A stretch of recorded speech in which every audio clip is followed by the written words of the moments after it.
are Duck Hunting Fanatics, knee deep in the duck blind. If it flies, it dies. Only Duck Hunting Fanatics know what it feels like to see a brightly colored Drake mallard cup its wings and soar towards your decoys. It's what we do, and it's what we love. Duck Hunting Fanatics, with boots on the ground, eyes in the skies reports. And we get it from professional duck guides all across the country. We interview them for their top tips and tricks from their years of experience from the duck hunting blind. This is Duck Hunting Fanatics, and this is Eric Wilkes. Greetings, friends and fellow Duck Hunting Fanatics. Eric Wilkes here with another episode of Knee Deep in the Duck Blind, and today we've got a couple of really special guests that have been hunting for a really long time, and specifically they've been building decoys for a really long time, since the 80s. So for a very long time, lots of experience. I'm super excited to have these guys on with us. We have Mr. Bob Legg and we have Mr. Keith Lindsay of Air Boss Motion Decoy. So Keith, Bob, thanks for being here. We graciously appreciate your time and joining us on the show today. We thank you, Eric. We appreciate it. Absolutely. So give us the quick background. I know, we kind of chatted a little bit before we started the show here, and I know one of your objectives today is just to kind of tell your story of waterfowl hunting, and I know Bob's you specifically, just kind of sharing Bob's story and his background, and I know you mentioned it's time for the waterfowl community to know who Bob is, and so just share your story of Air Boss, how you guys met, and fill us in. Well, I appreciate it. I'm Bob Legg, and I'm 80 years old, and I've been hunting ducks for 65 years or better. And I actually built the first motion decoy in the United States in the mid-'80s under another name. And then about 3 or 4 years ago, I sold that company 3 or 4 years ago with all the advent of new motion decoys. I felt it necessary, and I thought I could build a better mousetrap. So actually, I started Air Boss Motion Decoys with Keith Lindsay, and we feel that we have really come into our own in reality in the motion decoy business. I'm not going to knock anybody's motion decoy. Mojo, Wonder Duck, Real Duck, Lucky Duck, all of them. What we have to sell, gentlemen, is motion. And let me explain to you, in my opinion, motion. Motion, when you look at a lake or a pond or water, and it is totally still, and then down on the end, you see some reflective light ripples. That's where your eyes go. That's what ducks do. That's why you put motion in the water. How many times have you kicked your foot? How many times have you thrown a rock? How many times have you done whatever, rocked the boat to make the motion, to reflect the light, so that the animals, the ducks, can see where you are, and they're going to look. They're going to find you. Now, we feel like 3 things. 1, we build a quality product, and it puts motion in your decoys. These are not cheap decoys. But they are designed, and they'll work for years. I'm looking at one that I built in 1987. Still works. Came out of my son's duck bag because he's got them.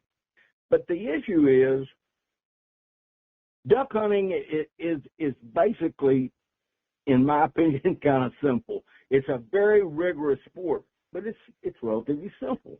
1, you blow a duck call for their attention. 2, you put reflective light in the water to get their interest. 3, what we have is live duck action, which gets them tight. And 4 is number 5 steel shot, gets them dead in the boat. Now, that's a simple process, but the realism in the duck hunting movement water area, that's what it is. How many times have we all had either a good hunt, a fair hunt, a bad hunt? We say, let's pick up, go home. We get the dog jumping around. You get out in the middle of the decoys, and guess what happens? Ducks come over. Why? Because they have been flying around and they see the water.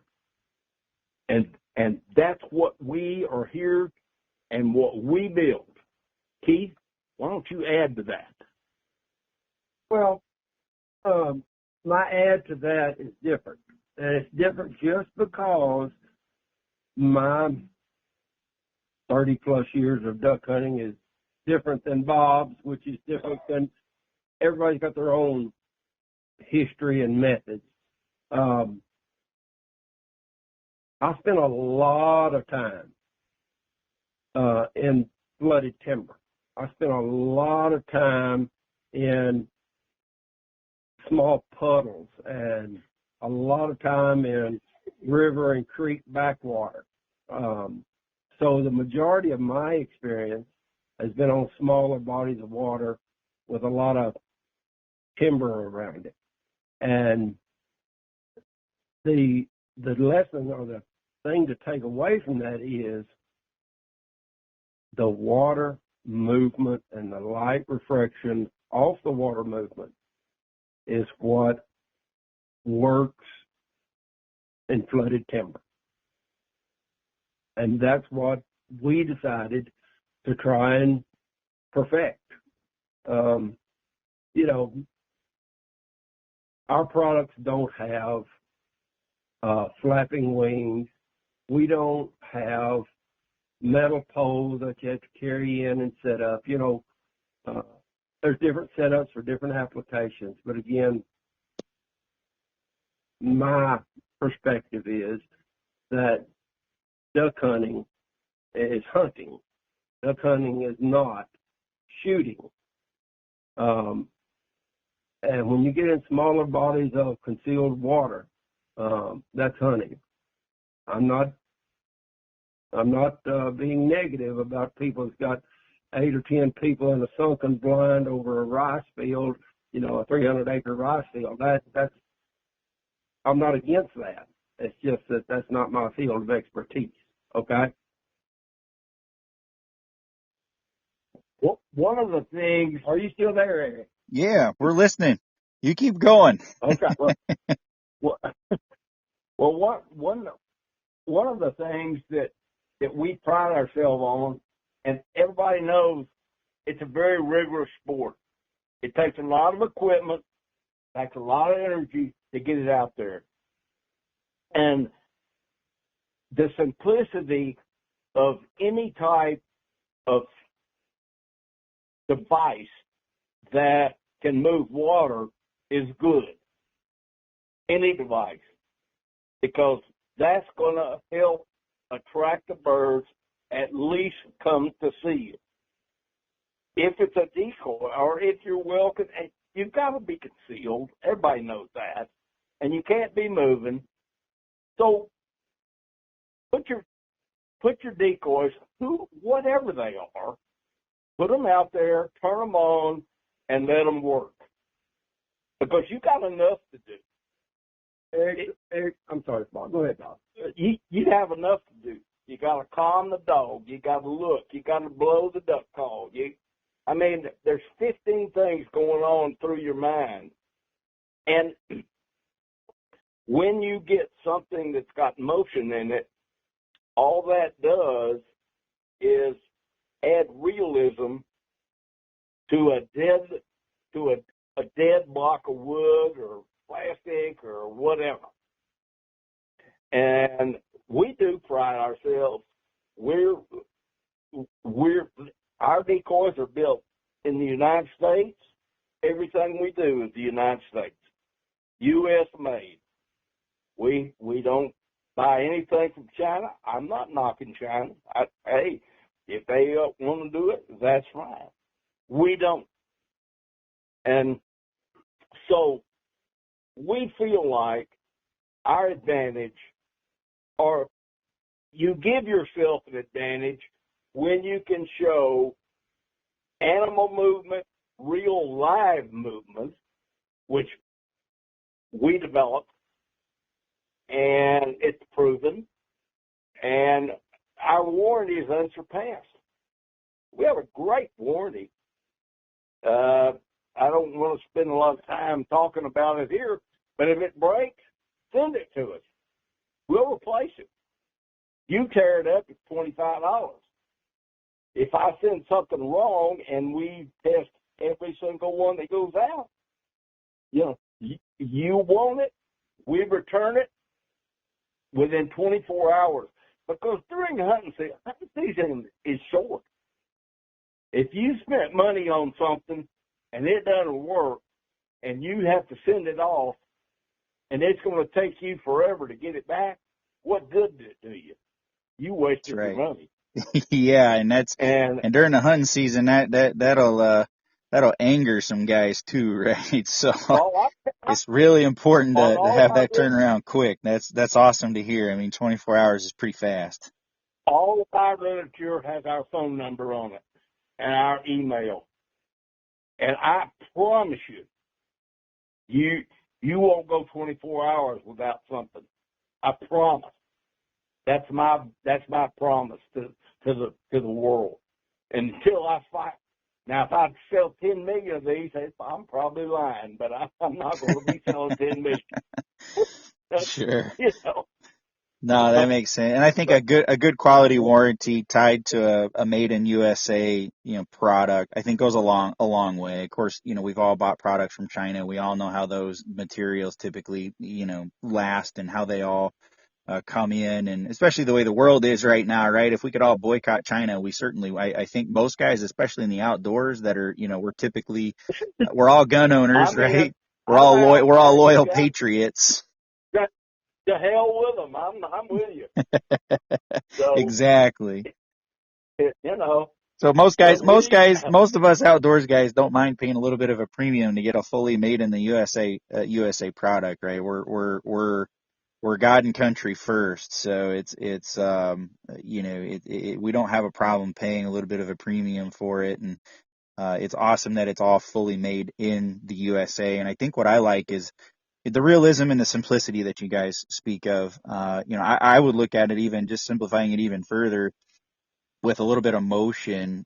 You blow the duck call to get their attention, and you've got the motion to get their interest, and you're really driving that duck or ducks to make a decision, right? Whether to come in and investigate and get a little bit closer, right? Then it's up to you from there, right? You got to be a good shot. So get out and practice. That's what you got to do. That's it. I'm not going to let him land. I'm going to work on him. Exactly. Eric, Keith, let me throw something in here about this simplicity and realism, okay? And I don't want to give a lecture, but I'm just giving you the world according to Keith Lindsay, okay? Fair enough. I think there are at least 3 types of duck hunters out there, okay? And I want to connect to type number 3. And I want to get to number 3. Number 1 type of duck hunter that's out there is what I call a corporate group hunter that shows up, stays in a hotel or a lodge for 2 or 3 days. All he might bring is a shotgun and a camouflage shirt, okay? That's type number 1. Now, he's a duck hunter. Don't misunderstand me. Type number 2 is probably a group of guys that hunt together, and they've got boats, and they've got dogs, and they've got, 17 sacks of decoys, and they hunt public water, lakes, things like that. Group number 3, which I happen to have a favorite for. Group number 3 is the group of 2 or 3 guys that hunt small bodies of water. probably on private land. They walked a half a mile or a quarter of a mile to that body of water. They didn't have a dog. They got wet. These are the guys that Air Boss and its product offerings want in our fold. And the reason I say that, because with 2 or 3 motion decoys and 2 or 3 standard decoys in a shoulder pack that might weigh 6 or 7 pounds, and then you got all your other stuff.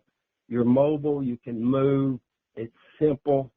You know, there's not a lot of setup and mechanical crap to mess with and drop. You know, just turn it on and put it in the water. Yep. That's the group of duck hunters that Air Boss wants to connect with.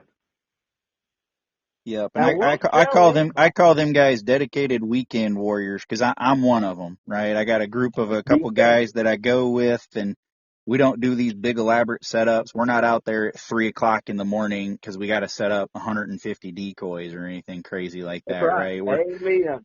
And I'd rather get there just maybe an hour beforehand, and I got half a dozen, depending on how, you know, if we got 2 or 3 guys, if all 3 of us, if each guy brings 2 or 3 decoys, off we go, right? And we're in there, we're there, we're set up, and off we go, and we're hunting, and we're spending the majority of our time hunting, versus you see a lot of these guys, they get caught up in whoever told them you need 15 decoys and you got to, you know, do all that, and you're out there with all these lights and stuff you got to have at 3 a.m. and just to get set up. And so I'm a true believer, like you guys, you know, again, so less is more. Group number 3, so yep. you can relate, and I happen to think that is a vast majority of unheralded duck hunting heroes that are in group number 3. Yep, it is. They're probably not all over social media posting everything that they shot at so-and-so lodge, you know. They're not talking about the party that evening. Right. And we're not knocking. Wait a minute. We're not knocking that stuff. It's just not what Air Boss is. Air Boss is group number 3 duck hunters. Hey, Eric. Yeah. Let me tell you something. In my later years of hunting, I used to go down. I still have it, a Go Devil, and I learned a long time ago. I quit getting up at 3 in the morning and hitting. I wait till I can see, yep. because I can call. I want to see what the ducks are doing. First light. Nobody knows what they're shooting at when they first come in there. You know, at least I can't. But what I used to do all the time, I end up wait until I can see something. I go out and I find the ducks. I set up, and they'll start coming back in about 8:30 or 9. They're coming back in to rest. They've gone to feed, and they're coming home. Mm-hmm, and exactly. I always wore them out. You know, hang out. That's duck hunting to me. And it's not the kill. It's the entire experience. Yeah, it's the experience. That's when you exactly. become a duck hunter. Whether you kill a duck or you don't kill a duck. Yep. It's getting out and enjoying the day. It is. It is, and I think that's something you gotta pass along. You know, again, I've got a 6-year-old, and he's gone hunting with me quite a bit. We do some deer hunting, some turkey hunting, some duck hunting. We do a little bit of everything. And you know, the last couple of times he's like, "Dad, we didn't shoot anything," and I'm like, "Well, it's not all about that, right?" I'm like, and we did it. We recently we did a school field trip where, you know, it was a nature trip, and it was, the whole theme of the trip was, you know, enjoying nature and becoming a nature detective. And I'm like, do you remember the field trip when we went on a turkey hunt? We went turkey hunting this last couple of weeks, And, I just had to remind him, like, hey, do you remember your field trip? Like, do you remember when you had to be a nature detective and you had to listen for the birds, you had to listen for the trees and the wind to blow. And we got to see some ducks, which was cool. I'm like, do you remember hearing the ducks kind of quacking at each other? And we were here in Wisconsin where I live. There's a bunch of mallards that kind of were sticking around and they're getting in. And I'm like, do you remember seeing all the groups of the ducks together? And you remember watching them fly in and how they landed on the water? And it was really cool Yep. to just remind your children even. And I'm enjoying that experience just to remind them. And it reminds, you and yourself too, is it's not about killing. It's really truly about the whole experience, just being outside and disconnecting and turning off your phone and just being in the moment. And I think when he started to realize that as he gets older, he'll start to appreciate it more. I get that, but it's fun to pass that on and pass that knowledge. And I think that's really it. Part of it is while we're out there, it's truly in its simplest form, just being nature detectives. And that's what will help you and remind you to enjoy the experience while you're there. That's it. That's what it's all about. And passing it down. Yep. Absolutely. Absolutely. Because there's too many anti-people today. Right. Get the kids out there. Get them out there. That's the resource. And you know what? The people that support the ducks and the wildlife are the ones that hunt them.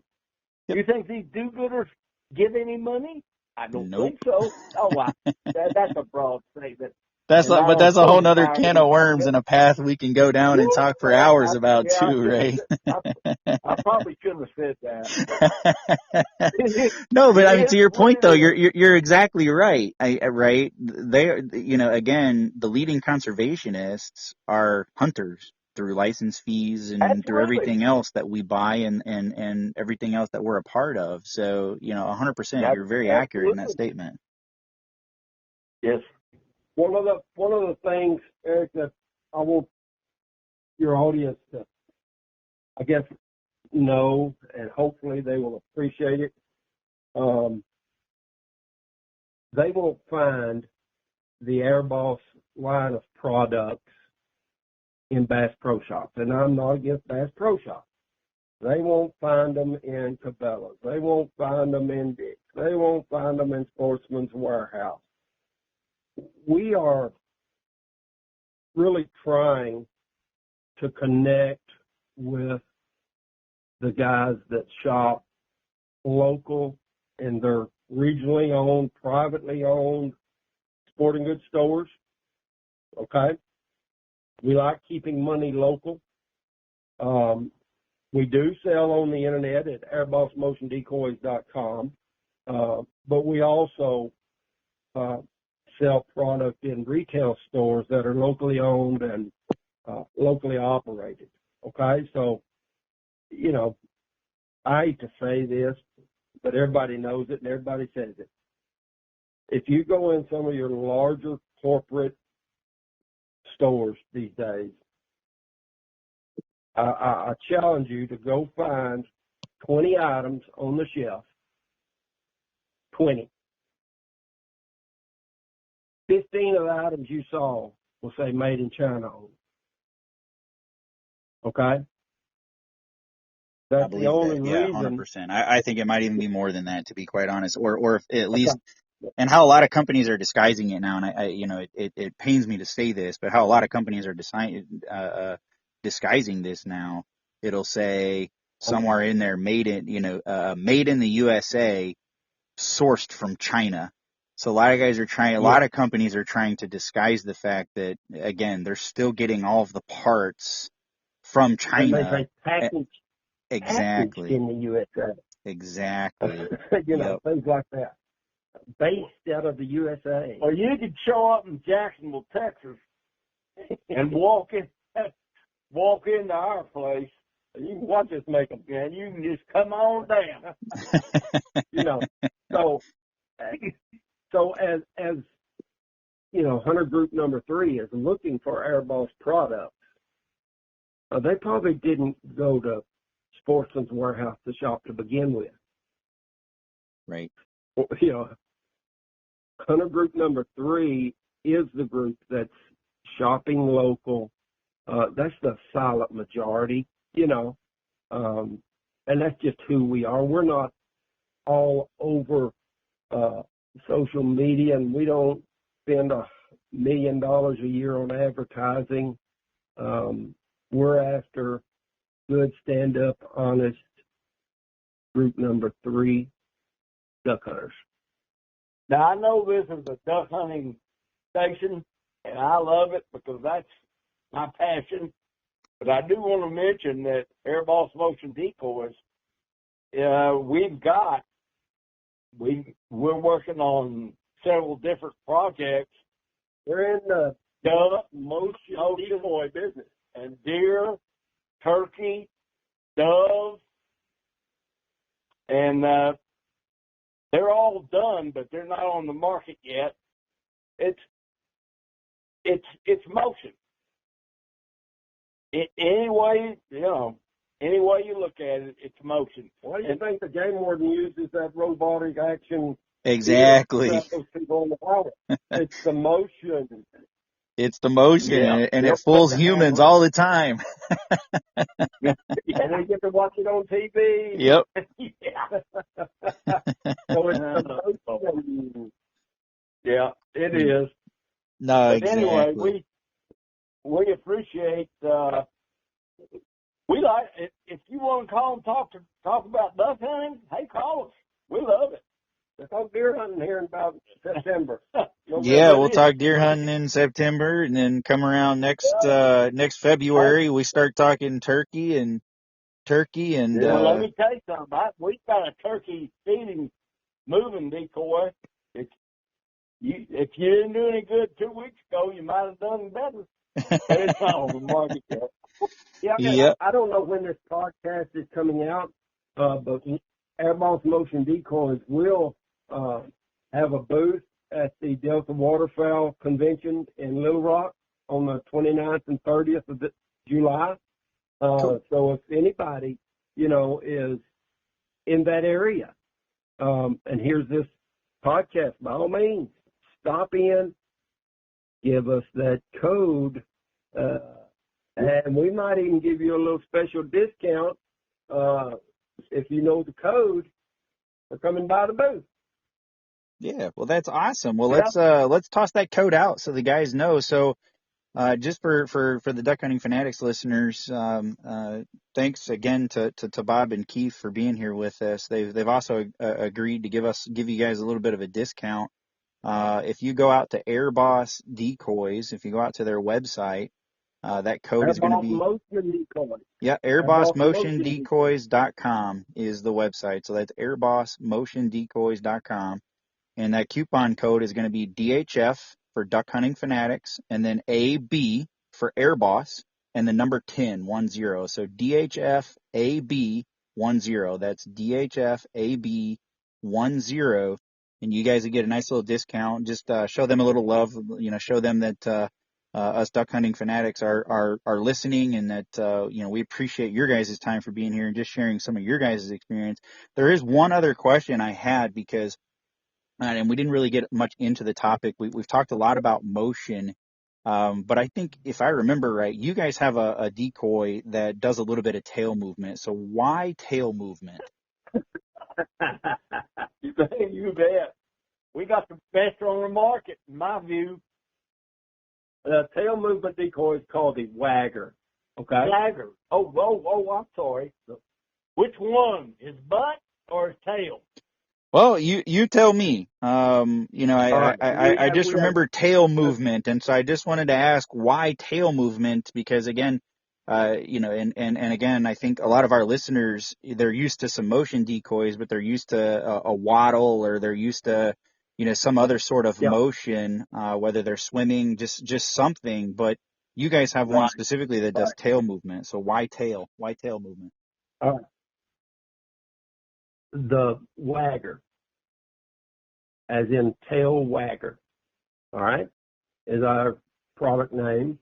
And the tail wagger, he wobbles, he makes excessive waves just like the wobbler does, except he has a tail an oversized tail that wags back and forth, left and right, like a dog tail. So he's a happy duck. You know, you've seen a happy dog. Now you've seen a happy duck. They're content. Now, let's talk about what a happy duck is. A happy duck is comfortable in his environment. A happy duck has his belly full. A happy duck has all his little friends around him, and he likes where he's at. He's happy. He's content. He's comfortable. With the tail on our wagger, it's bright white. It's got some ultraviolet light coating on it, so it makes it highly visible in the pre-dawn, early hours of the day.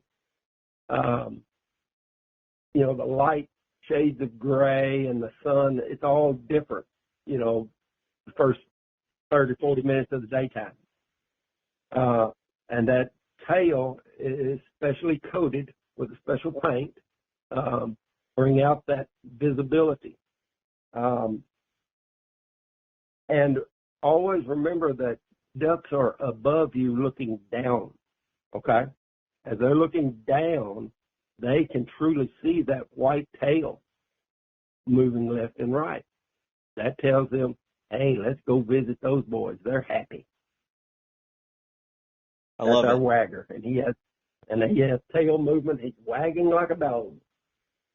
And the one thing that I'll say about that, because I've never used personally, I've never used a tail wagging like that. And my take on it right now is something different. And, here where I'm at, again, we don't do elaborate setups. We're, usually half a dozen max type of decoy setup with a couple guys going out.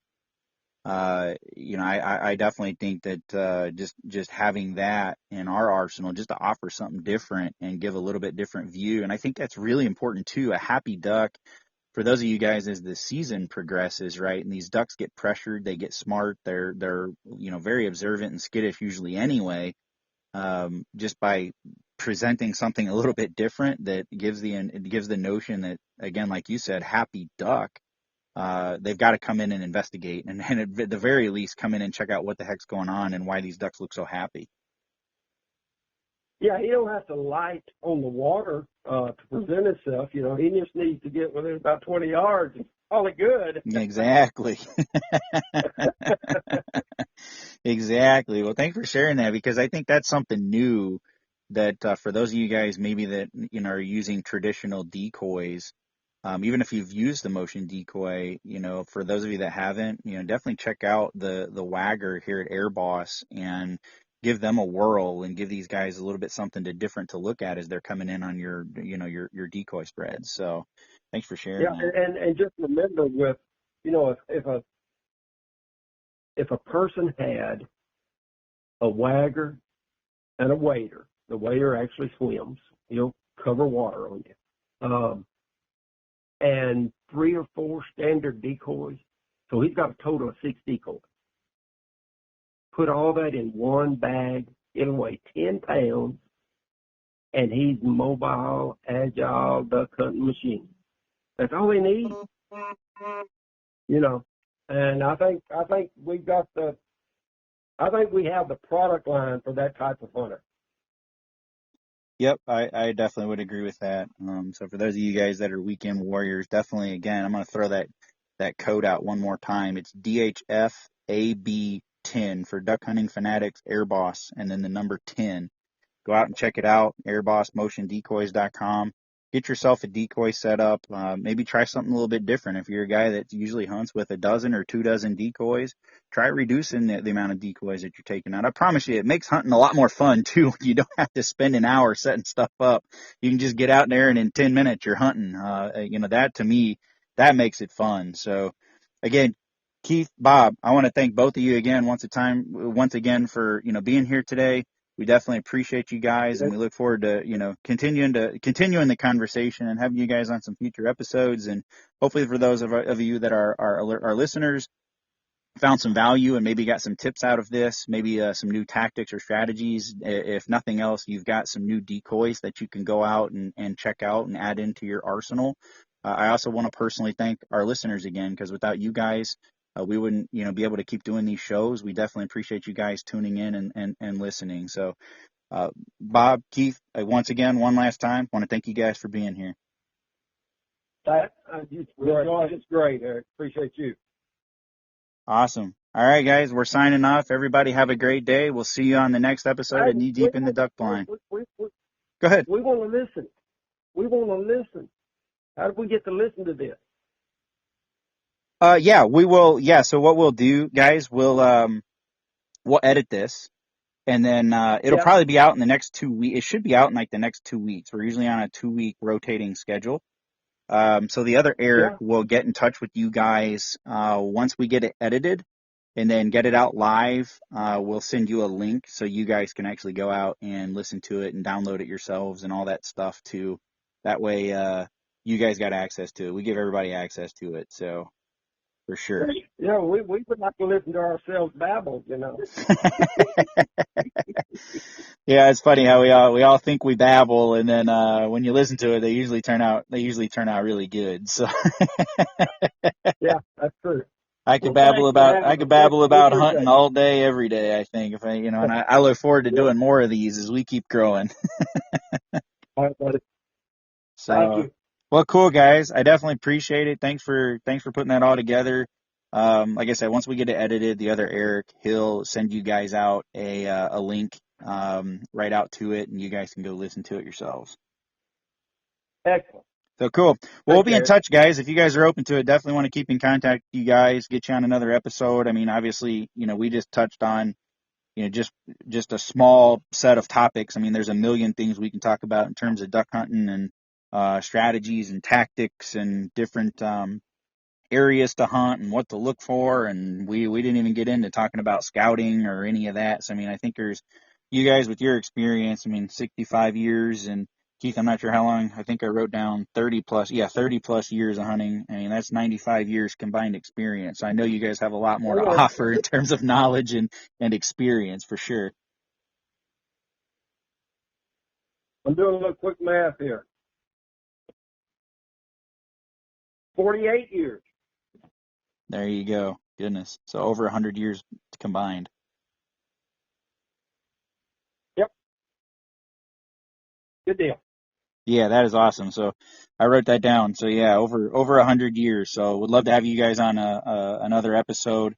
We'll try to, going forward, we'll get with you guys a little more ahead of time, and we'll start to map out some actual content and say, hey, here are the topics, kind of like you guys did today. So we'll start to map that out, some additional content, and then, have you guys on anytime y'all want to get on and talk about it, or if you guys got promotions that are coming out, or you got new products when you guys have those out.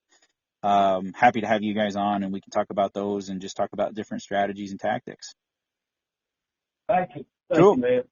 All right. Well, keep up. Appreciate it, my friends. You guys have a great weekend, and look forward to keeping in touch. We'll talk soon. Okay. All right. Take care for now. Thanks, guys. Bye-bye. We are Duck Hunting Fanatics. Knee deep in the duck blind. If it flies, it dies.